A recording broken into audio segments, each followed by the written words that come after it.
the Cleric. I'm going to be honest with you. Not one of my favorite classes to play.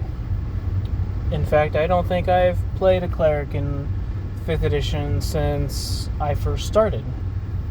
As I stated in my previous video, my first character was a Bard, but then he multi-classed into Cleric eventually. I then also played a separate Cleric in a one-shot. Gotta be honest, Cleric is just not one of those classes that I vibe with. So, you may be wondering, Brooke, how are you going to rework a class that you A, don't particularly like, and B, have very little experience in playing? Well, I'll tell you. I've read over the Cleric, and I think it's got a lot going for it in terms of the design of the class as it is in 5th edition. But in terms of portraying a theme of being this holy spellcaster, doesn't really invoke that in me. Though I will say right now that this might be the shortest video out of the entire game design series, because I honestly don't think there is a lot wrong with the Cleric. There's very few things wrong with the Cleric as a class. It's very standard across spellcasters for them to have very front-loaded kits, and then the rest of it be kind of standardized progression of you get subclass feature, you get spell, you get subclass feature, you get spell, you get subclass feature, you get spell, you get meaningless higher level ability, and then either useless or borderline broken capstone. It's pretty standard.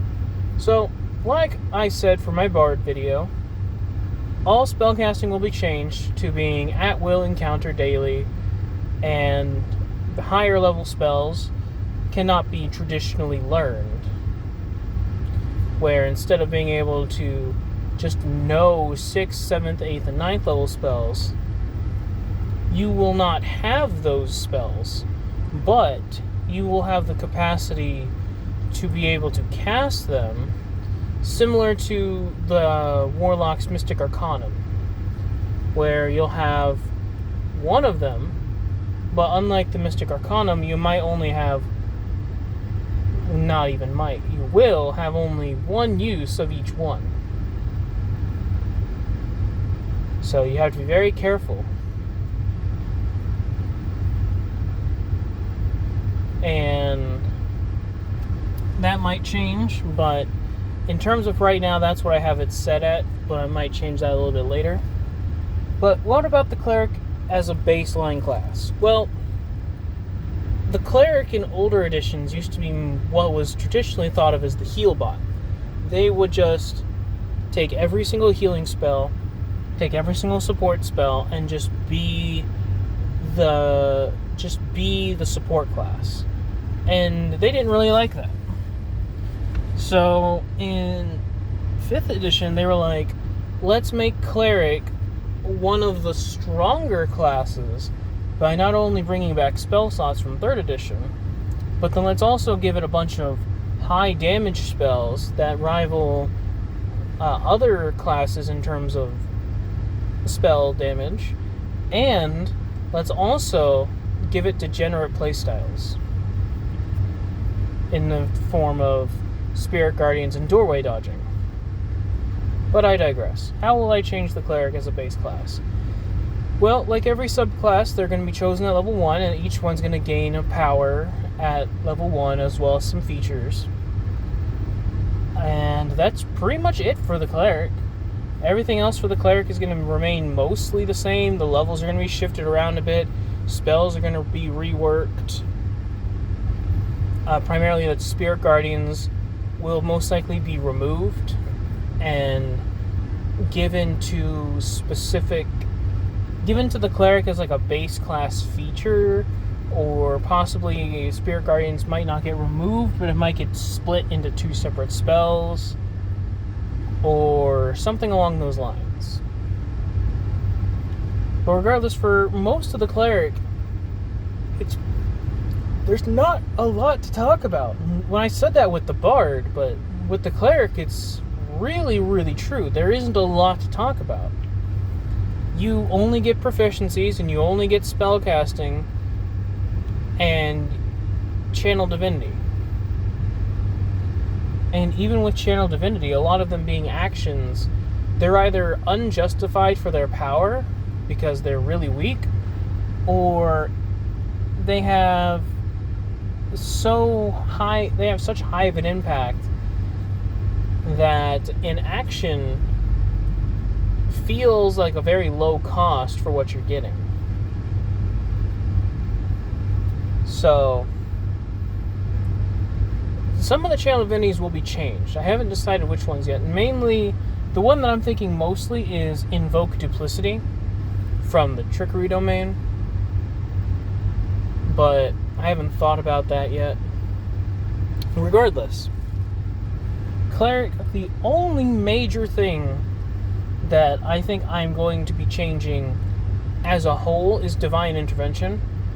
As it is written and how it is meant to be run, you as the Cleric, when you get this ability at 10th or 11th level, I can't remember exactly which level, but I know it's somewhere around that area, you get Divine Intervention, where you can call upon your god to do something for you.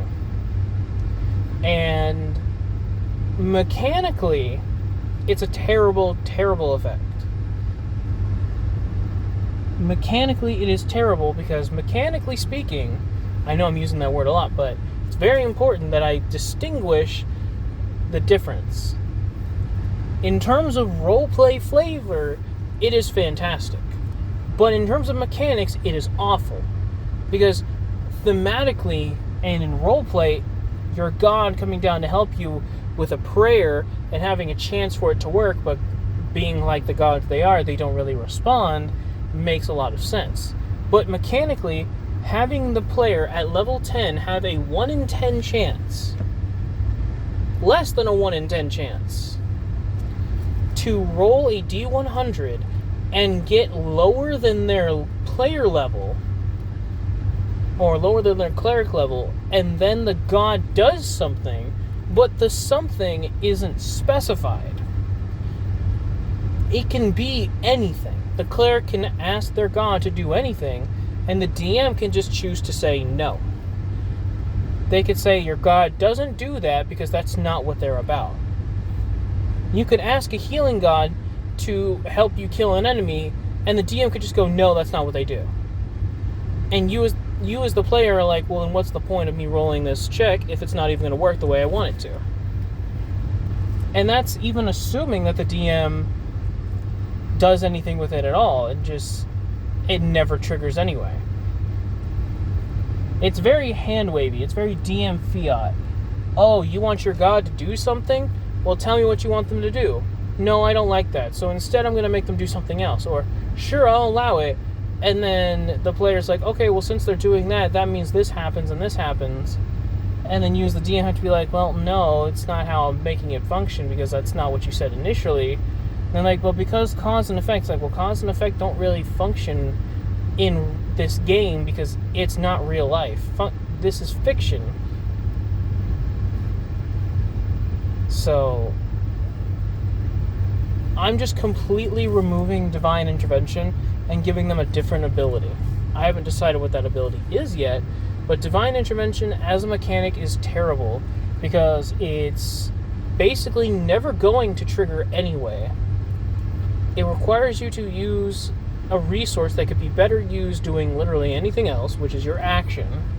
It's once every 7 days or once every 24 hours if you fail. And on top of that, at 20th level, it doesn't even matter because it just happens. You could just once per week go, hey, God, do something for me. And the DM's just like, it puts the DM in the same position where you ask them to do something and the God can just go, no. Or they do it and then it has implications that the DM hadn't thought about before. And so now he has to backpedal on it. Or the player tries to swing it in a way that's like, well, since this happened, that means because the cause and effect, that this happens, and that means this happens, that means this happens, and you're just like, well, no, that's not how it works. It's not the effects of the... See what I mean? It's complicated. But in terms of the baseline Cleric, other than Divine Intervention and some problematic channel divinities and some spells, the Cleric is pretty good, all things considered, in terms of design. The only thing that's more well-designed in terms of gameplay is the Warlock, and that's just because of how many options they have. But we will definitely get to the Warlock sooner than later. But with that being said, that's pretty much all I'm going to change about the Cleric. Just nerf some of the spells, move some of the spells to abilities of subclasses maybe, lower their defenses a little bit, so doorway dodging is less useful for the Cleric specifically. Get rid of Divine Intervention. Oh, I also plan on giving them their own word style power, similar to how I explained that the Bard got their Bardic Inspiration, and it's a word style power. They're going to be getting another one. The Cleric's going to be getting one, as will the Druid, I believe. Unless I plan on the Druid to be a controller. That one's still undecided. But regardless, that's really all I'm changing. Not a lot to change, really. Just a few minor tweaks, changes to spells, a new ability. I'll also be filling out their class a little bit more, because in my system, every class has their own resource system. So giving them a lot of abilities in between them while they're picking their powers, I think is good. But it also can be bad, because giving them a lot of ability... That's another video. But that's what I'm planning on doing to change for the Cleric. Do with that information what you will.